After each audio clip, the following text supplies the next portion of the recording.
Bonjour à tous, j'espère que vous allez bien. Bienvenue les amis dans ce nouvel épisode LNDJ des niveaux du jour. Aujourd'hui, très grosse baisse du côté des marchés, le nouveau variant Covid qui fait peur. On a un sell-off avec un VIX très important qui prend 40%, qui est même monté à plus 50 tout à l'heure. Donc vrai stress sur les marchés, grosse baisse. Est-ce qu'il faut voir ça comme une opportunité d'acheter à bon compte? Est-ce qu'au contraire c'est le début de la vague 3 de baisse? J'ai pas de boule de cristal. Cela dit, ce qu'on peut voir très clairement, c'est très intéressant, c'est que si on prend le Fibo de la dernière vague de hausse sur le DAX par exemple, on voit que pour l'instant les 61,8 tiennent. Donc évidemment, si on casse ce niveau-là, la baisse aura une forte probabilité de continuer et on pourrait aller chercher au moins 100%, voire plus. À l'inverse, évidemment, c'est pour l'instant un niveau qui tient, avec, on le voit à très court terme, des mèches, des marteaux, des avalements, donc c'est plutôt pas mal. Attention cependant à pas avoir la même attitude que les débutants qui voient que ça baisse et vendent, voient que ça monte et achètent, même si évidemment c'est toujours facile de dire ce qu'il fallait faire hier. À l'instant T, je vous conseille au maximum de suivre le flux, qui pour l'instant ce flux est baissier. Et donc oui, ça rachète, oui les 61 tiennent, et évidemment ce n'est plus le bon timing pour tenter un short. Mais moi mon plan pour aujourd'hui, ça va être de suivre ce flux, de tenter de vendre sur un niveau rebond. Donc on a deux niveaux à surveiller, à ce niveau du précédent plus bas, qui correspond aux 50, c'est-à-dire on fait une grosse vague de baisse, on rebondit un petit peu et je retourne dans le train, et où en cas de rebond un petit peu plus fort, on a une résistance qu'on peut tracer à partir des tops ici, c'est le vrai plus bas cassé précédent, et là boum, on y retourne à ce niveau-là. Donc évidemment le plus balèze va prendre un achat pour jouer le rebond et puis un reverse quand ça rebaissera, mais n'oubliez pas ce ratio, il y a deux ratios qui est important. RR, donc combien je gagne vs combien je perds. Si je prends ce marteau, le but c'est pas de rentrer qu'une taille standard, c'est de dire ok je mets un stop en dessous et je mets 1% de perte. Imaginez j'aurai un stop de 250 points. Donc ça me taille de position ridicule, du coup ça me donne pas envie. Et le ratio stress-gain aussi. Qu'est-ce que ça va te coûter en gestion de ton stress de te mettre à l'envers comme ça du marché? Tu vas être la gueule devant l'écran toute la journée. Dès que tu vas voir que ça rebaisse de 10 points, tu vas avoir un ulcère.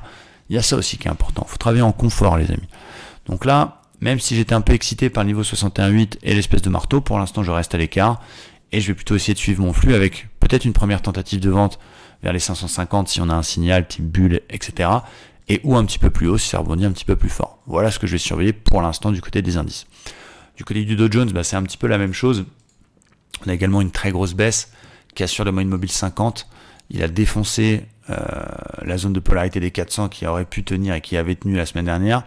Et donc en une heure, on arrive sur deux choses. Alors d'abord, on a un petit niveau 4 heures qui est important. Comme par hasard, ça s'arrête là-dessus, c'est une ancienne résistance qui devient support, donc une petite polarité qui nous dit que pour l'instant, il faut arrêter de shorter. En tout cas, on est sur un niveau qui tient. Et donc, je vais attendre pareil, un rebond technique pour essayer de travailler ce flux. Qu'est-ce que je pourrais prendre comme rebond technique? Il y a deux choses. Soit effectivement, ça rebondit un peu fort et on reshortera un petit peu plus haut, autour des 400, des 350, justement dans ma bande moyenne mobile 20, moyenne mobile 50, ça rebondit un petit peu, on vient rechercher les niveaux polarité qui ont été support qui deviennent résistance et on short sur signal. Soit effectivement je vois très clairement un fanion qui fait peur parce que le fanion est une figure de continuation. Et là du coup, si ça casse par le bas, c'est 34 000 points avec une deuxième vague de baisse assez importante. Donc encore une fois, n'achetons pas, travaillons du signal 5 étoiles. On verra cet après-midi à l'Open US, peut-être que je tenterai ce fanion par le bas.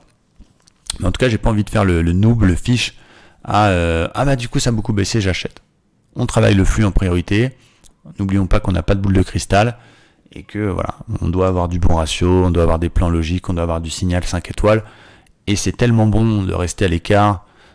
J'imagine que de nombreux particuliers se font éclater dans le marché actuel. Et du coup, de ne pas être dedans et de ne pas subir, c'est cool. Donc voilà, petit bonus. Si vous m'aviez suivi sur l'euro NZD, je suis très content de voir la réintégration de cette vague de Wolf un peu tordax, avec un trade qui a mal démarré et puis pff, qui réintègre, donc je suis assez content. Et donc on va surveiller un peu tout ça sur les indices américains, et voilà, prudence, patience, persévérance, travail, méthode. Voilà, pour l'instant on reste un petit peu à l'écart, ça rebondit sans nous, c'est pas grave. On chopera ça un petit peu plus haut, et où si ça casse les figures de continuation. Restez prudents, merci à tous, très bonne fin de journée. Et n'oubliez pas les offres Black Friday pour rejoindre Livestream Trader, je vous mets le lien dans la description de la vidéo juste en bas. Merci à tous, bon week-end et à bientôt. Ciao.